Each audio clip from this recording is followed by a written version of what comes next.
Yeah, I think a lot of people forgot. So, and we're gone.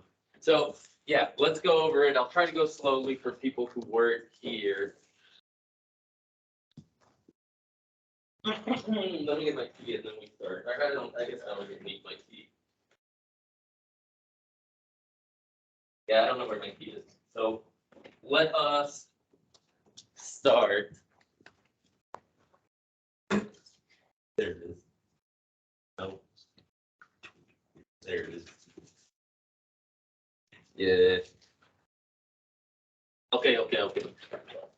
So you're trying to graph this. It's very complicated because there's like numbers in the way. Oh, also this graph like comes off you get like a 17 or something, so it comes off the graph too.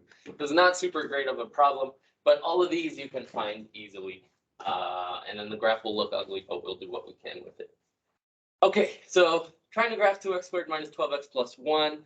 We know it's going to look like this, or maybe like this, but already I can say, nope, it's not going to look like a frown because the leading coefficient is positive. Like the coefficient with the f squared is positive. So it has to look something like this. Okay, now we just need to figure out where. Where is it going to be a u? Is it going to be right here? Is it going to be here? Is it going to be here? Where is it going to be? So for that, we just need to find a couple key points. The easiest or the most important one is the vertex, and then the easiest one to get after that is like a y-intercept or something. So let us do that.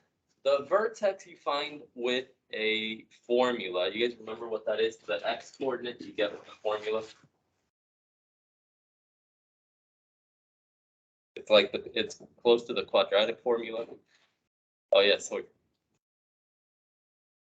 Yeah, nice, thank you. Okay, so this would be negative b over 2a, which in this case was negative 12. So negative 12 is positive 12 over 2 times 2, which is 12 over 4, which is 3. Okay, so your vertex is on x equals 3, but we still need the y coordinate. So to find the y coordinate, do you guys remember what's up? Okay. Nice. Yeah, take whatever number this is and plug it into your function. That will give you the y value. That's what functions do, is they spit out y value. Okay, so f of 3 is equal to, hello, grab the notes. You didn't miss very much yet. F of 3 equals 2 times 3 squared minus 12 times 3 plus 1. I'm plugging in 3 for every x. Okay, then you find out what this is.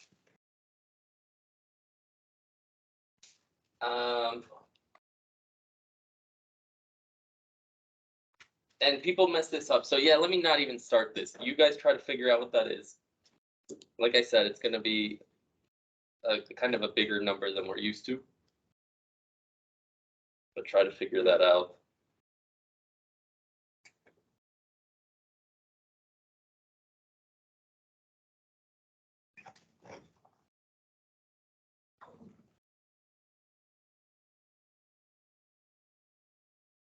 What did you get? I got minus 24. I'm not entirely confident in that. That sounds good. Oh, you're right. Negative 17. Yeah, I'm wondering why you're 7 home.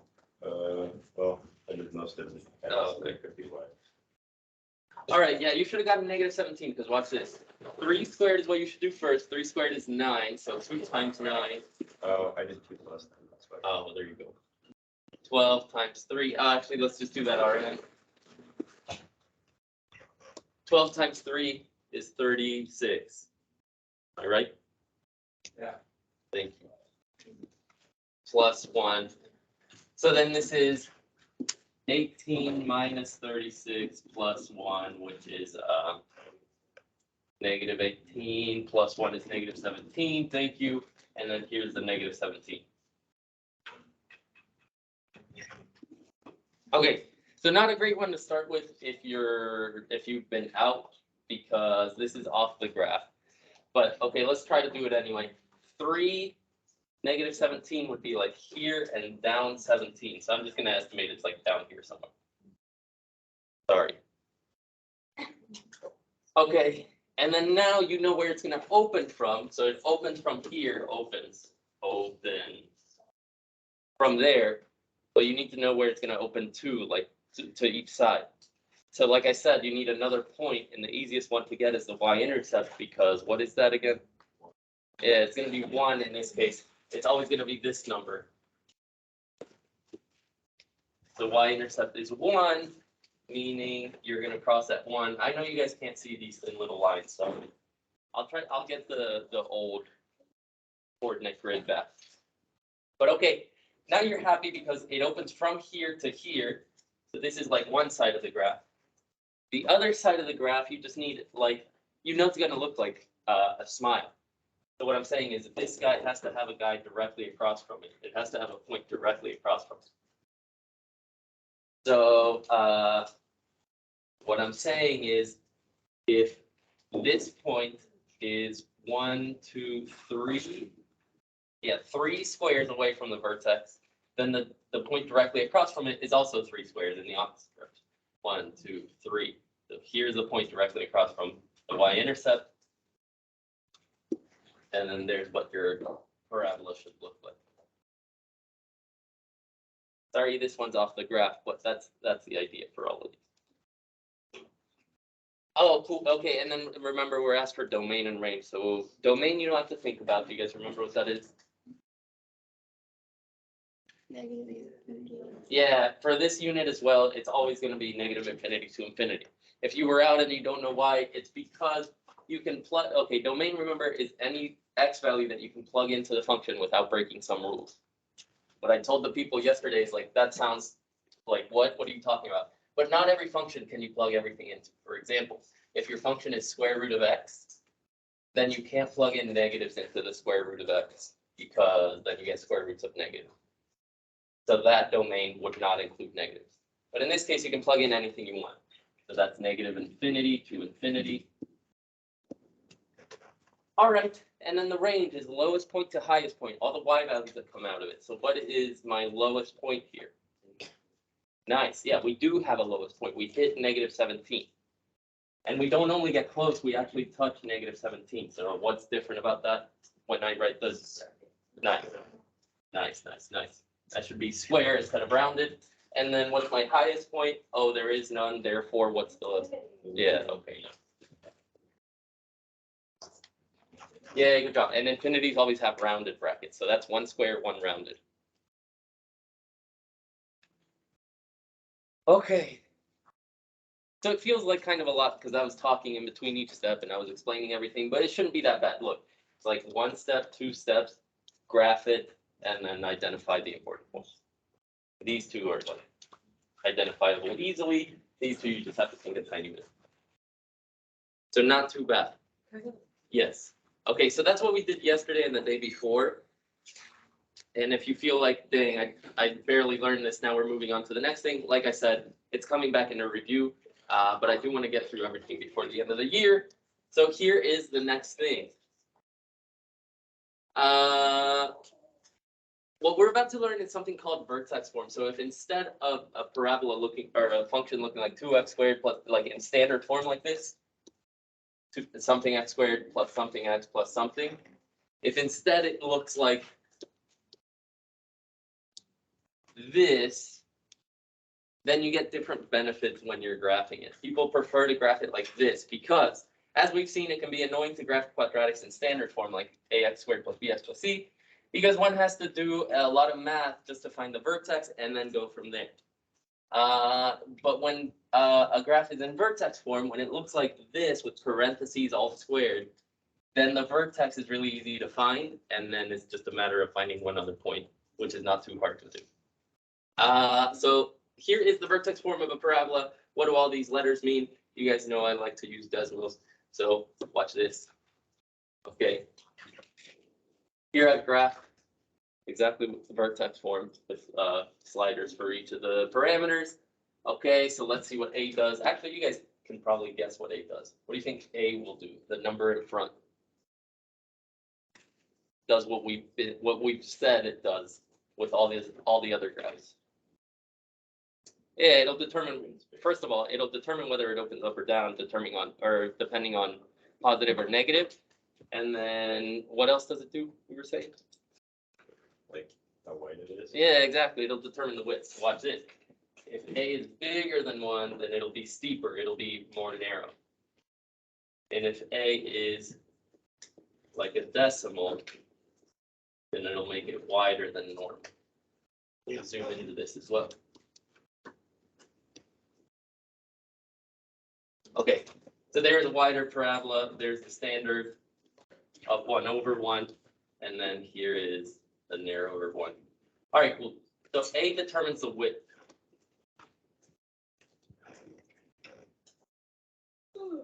And we called this kind of the slope before. That's okay. We could call it like an initial slope or something. I'm just gonna say determines the width because it's not exactly the slope. Determines width. Hello. Okay, now here's the interesting part. Okay, so back to Desmos, if you guys are good. All right, interesting part is this. If you mess with the thing that is being subtracted from X, then an interesting thing happens. Watch this. Ooh. Whoa, awesome. Whoa, awesome. What's that H doing? Yeah, it moves the vertex. And not only does it move the vertex, it moves it to exactly this number. So watch this. If I put it at, what's the interest? Well, like if I put it at 10, then the vertex, the X coordinate of the vertex goes to 10. Oh, awesome, sweet. All right. So H is the X coordinate of the vertex. Here's me moving it to like -7. And you can see it's like around -7. Cool, awesome. Okay, so H is the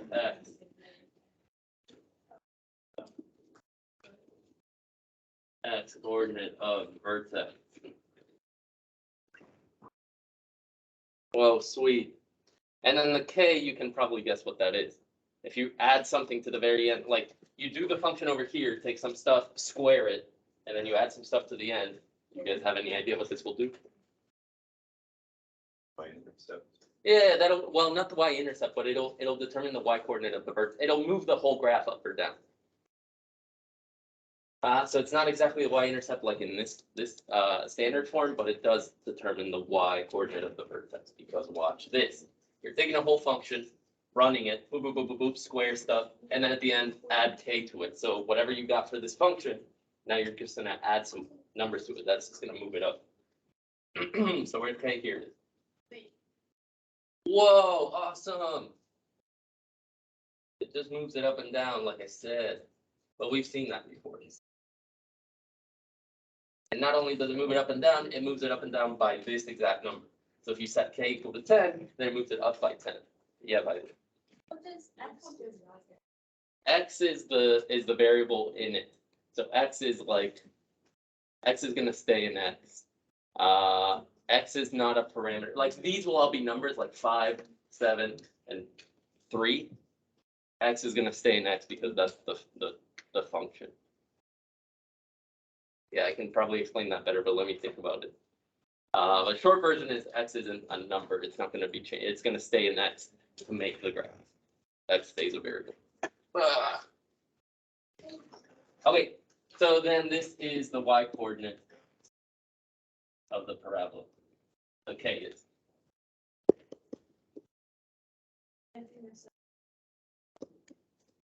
Of the vertex segment.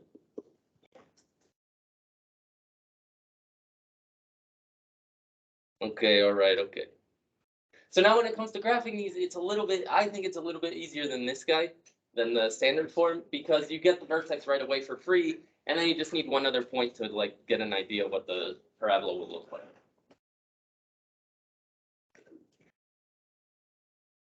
Okay. So for example, here it is. Graph this and identify the same properties. We'll just do this a bunch of times and then we'll be done. Okay, I'm trying to graph this. I notice, oh, there's parentheses, they're all squared. This is vertex form, so I follow these rules right here. Okay, so that means that the vertex is really easily identifiable. Here's the x coordinate, here's the y coordinate. So my vertex would be 3, 5. Wait, no, Mr. Cordero, you're wrong. It shouldn't be -3. No, this is the opposite of what you might think. Even though it says x -3, it changes. It's like that thing we did before where we saw lines and y-intercept are in this form. That's called point slope form, and it was minuses in the formula, so this is the opposite of what you'd expect.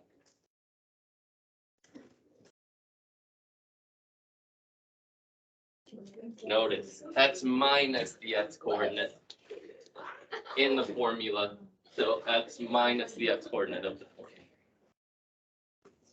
All right, sorry, I know I've been talking, stay with me though, stay with me. 3, 5, okay, so vertex is at 3, 5, 1, 2, 3, 4, 5 up here. 3. There's my vertex, so I'm gonna open from here. Don't open it from the y-intercept, it opens from here. Okay, so we got the vertex for free, but guess what that means about the y-intercept? We got the vertex for free, that means we're gonna have to work for the y-intercept. Whereas in the other one, we got the y-intercept for free, but worked for the vertex. But the y-intercept is not that hard to work for. Do you guys remember what I said the other day about how to find the y-intercept every time? I just kind of mentioned it in passing. It has to do with what's the x coordinate of any point here. Yeah, okay, so the x would be 0, meaning you just plug 0 into here, and then that gives you your y-intercept. So maybe I write that. Find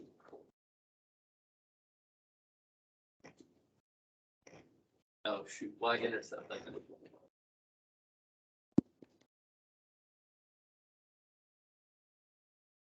By plugging in 0 for x.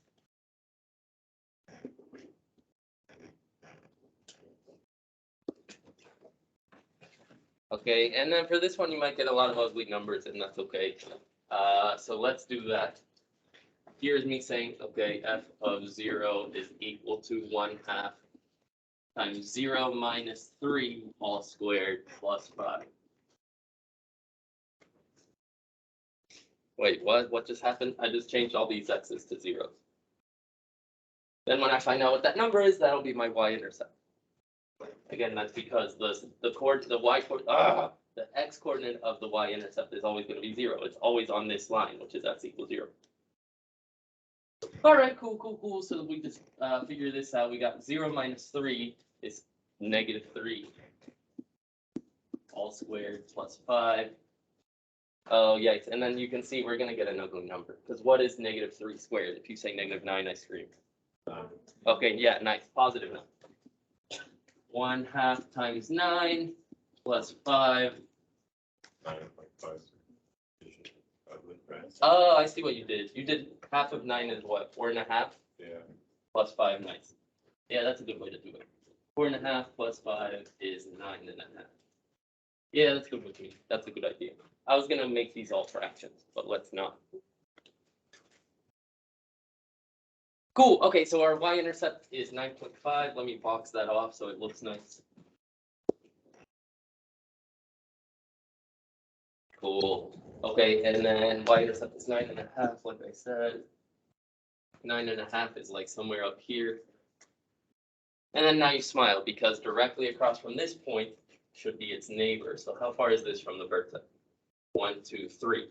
Okay, so 3 more over. 1, 2, 3 in the same spot at 9.5 will be the mirror of that guy, the reflection, the neighbor, its best friend. And then you just connect these guys. Then you smile.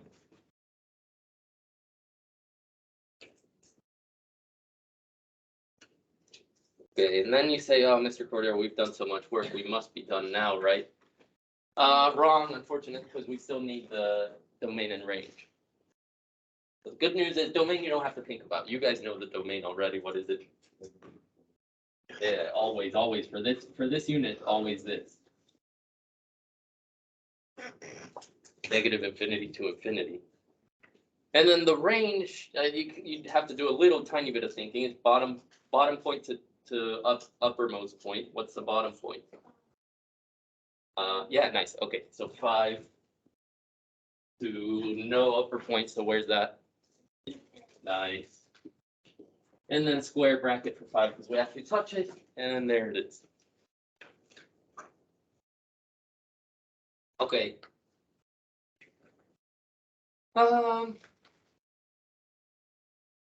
Okay, I think I mean the rest of these are very, very similar. There are some weird ones, so maybe let's do a couple weird ones, and then I'll leave you guys alone to try this yourself.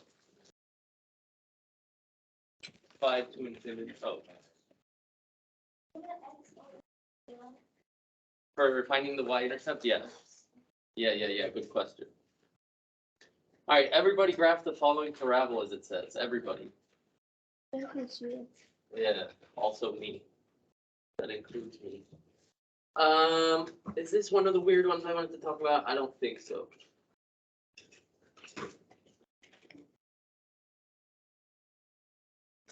But whatever, we could do it.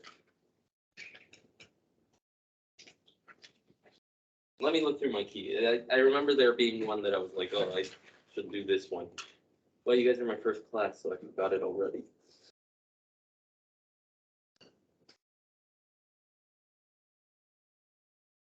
Oh, I know what it was. So let's do 3, I guess, because that's a little bit weird, and 4, because that's very weird.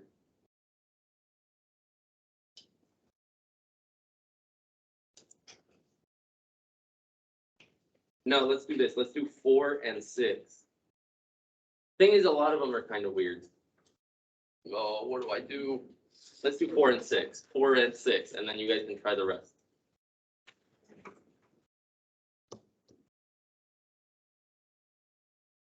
Okay, so I'm skipping down to 4, then I'm going to skip to 6, and then you guys can try the rest. Okay.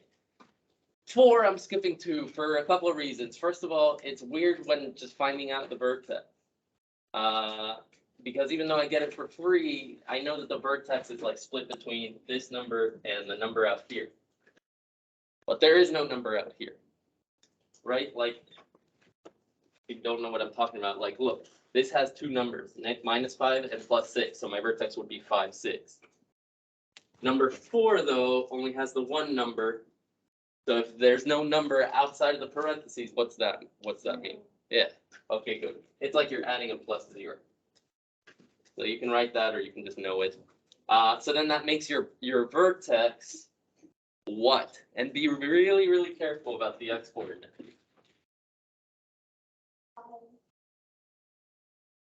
Nice. Okay, good job. Yeah, remember it's the opposite of what you'd expect. So when there was a minus, that was just 5. But when there's a plus, then that's a -5. You flip the sign. Short answer is because of what the formula says. The formula says x minus the x-coordinate. So if it's plus, then it's like x minus -5. All right, so -5, comma 0 is the y-coordinate. Okay, so -5, 0. To the positive one or negative? 2. Probably 2. You're talking about this? Problem 2. Oh, sorry. Would it be a negative one? Yes. That would be +1, comma 0. Oh. Yeah, it's the opposite of what you think. That's why I said maybe I should do a lot of these, but I know you guys would get bored.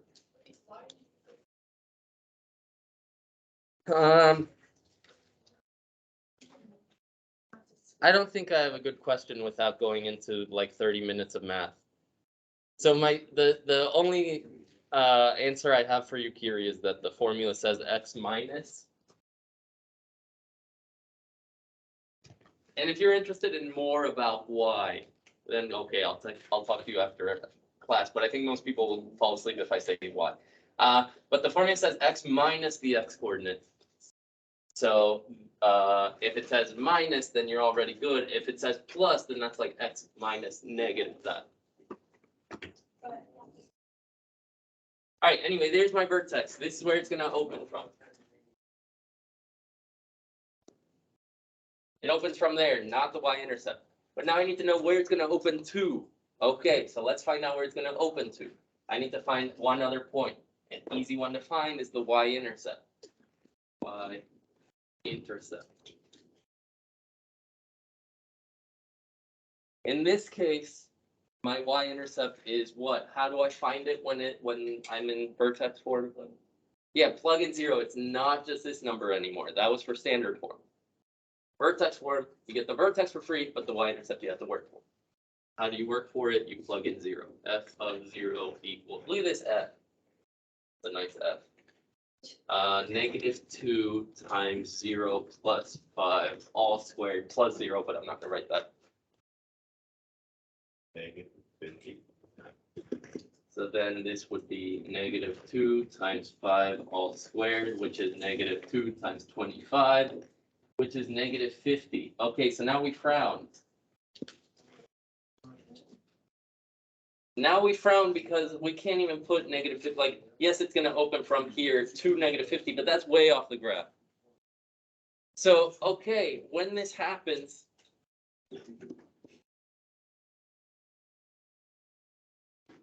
go to plan B, which is to use the slope, use the width here.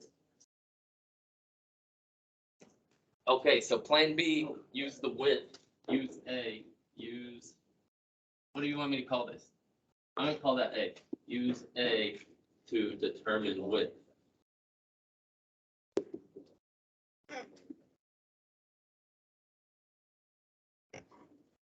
It says determine.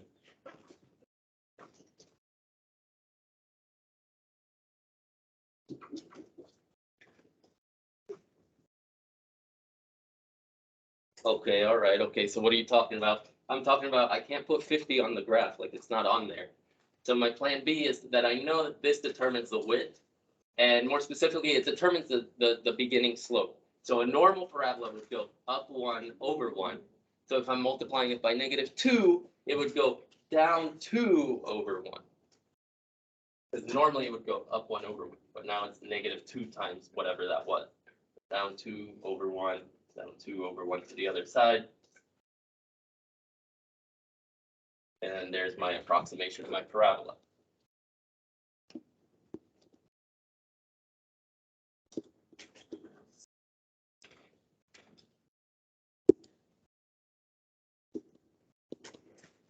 And no, you guys can't see my grid, so I wrote what I did.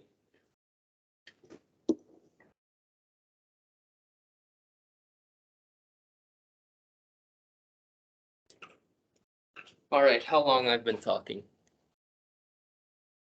It doesn't say. Oh yeah, 28 minutes. You guys are so patient. Thank you, thank you, thank you. Okay, like I said though, there's one more weird one. Well, do you guys have questions on this? Because we did something kind of weird. Okay, then there's one more weird one because it's a fraction. So here's number 6.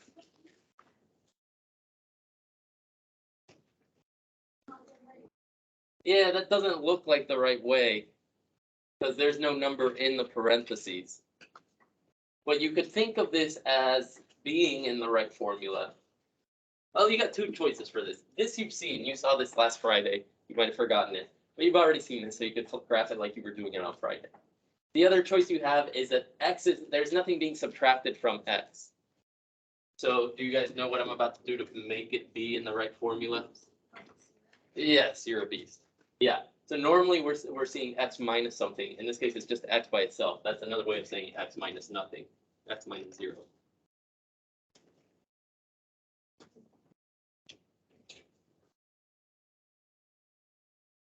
Okay, and then you can treat it like normal from here. So let's do that.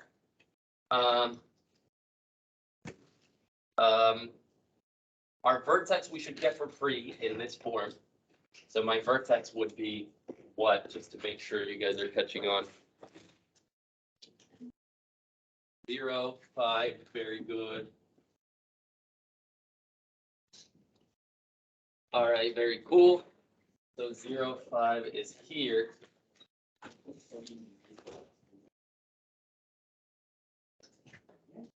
This is your vertex, but unfortunately, like it's gonna open from here. But also that's the y-intercept as well, because obviously when I plug it, you can see it. You can see it. It's on the y-axis. Or if you want, you can plug in 0 over here. You'll still get 5. So the y-intercept is also 5. So here's another time where you're like, oh shoot, I can't go from my vertex to where it's gonna open to. So you have to go with plan B.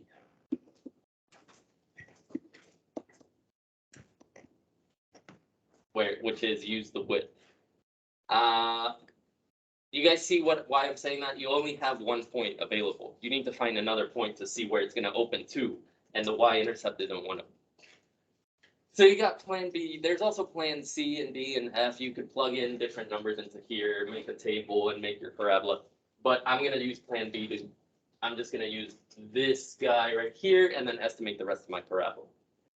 Yeah, Miles. That's like down 1 over 3 now. That's what I told you on Friday, but then I thought about it harder. So I'm glad you said that. I thought about it harder, and that doesn't work, actually. And I'll show you why on Desmos. But I lied to you guys on Thursday. So if you have tuned out, tune back in, because I lied to you guys. On accident. I did it on accident. Watch this. I told you guys that, oh, this is kind of like the slope, so you could go down 1 and over 3. But that's not really what's going on, because of what I've been telling you guys, that this is not a constant slope. It doesn't go down 1 over 3 every time. So the way I'll try to convince you is that on a normal parabola, let's say x squared, once, let me just show you on Desmos. On a normal parabola, x squared, there it is, go home, settings, step by one, no minor grid lines, there it is, okay. There's a normal parabola.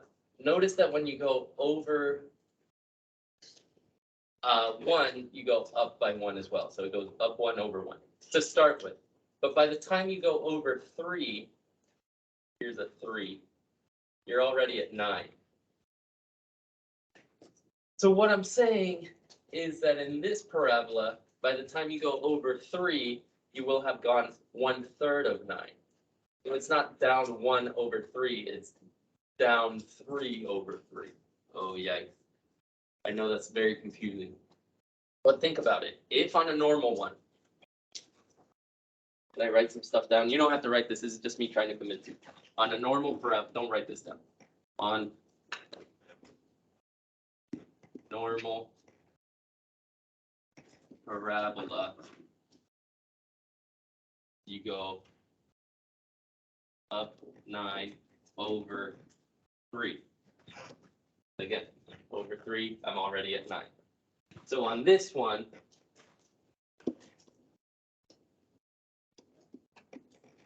it would be 1/3 of that. In other words, by the time I'm at 3, I will have gone up 1/3 of 9, which is 3. Or in other words, I will go down 1/3. So that's very, very confusing and very, very complicated. So what I did instead is we'll go back to the original thing I told you guys on Thursday, which was normally I go down 1 over 1 when it's negative. In this case, I'll go over 1 and down 1/3 of a little square. So just really, really close. And then estimate the rest of my parabola from there. That's the short version. Let me write that down, and that might be worth writing down. Over 1, down 1/3 of a square. Okay, you guys are so patient. Thank you, thank you, thank you. That's what I've got for you. You guys just did 34 minutes straight of math. So if you do 1 or 2 of these and your brain is fried, I understand. But see if you can get a couple of these graphs correct. Oh, shoot. And then we're still missing the domain and range. let's do that real quick. Domain is always negative infinity to infinity. Range in this case, there is no bottom number, but there is a top number at 5. So that would be negative infinity to 5, including 5. Okay, hopefully some of this sank in. If it didn't, we still have practice tomorrow. We'll talk back about it tomorrow.